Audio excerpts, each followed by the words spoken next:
আপনি সবচেয়ে বেশি অবহেলিত সবার কাছে। কখন জানেন? যখন আপনার কাছে টাকা পয়সা কিছুই থাকবে না।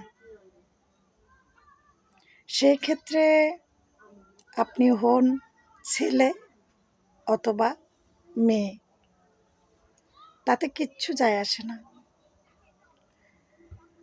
যদি আপনার কাছে টাকা পয়সা থাকে না, আপনি একসময় চোর ডাকাত জেনেও আপনার পায়ের চুমো খাওয়ার লোকের অভাব হবে না। কারণ কেন? আপনার টাকা আছে, আপনার প্রভাবশালী।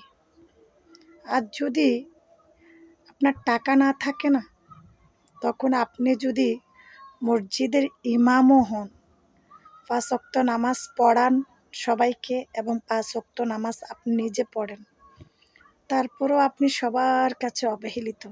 কারণ কেন জানেন? আপনার তো টাকা নেই।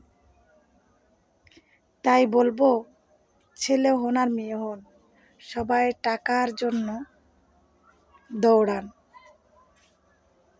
দিন দুনিয়ার পাশাপাশি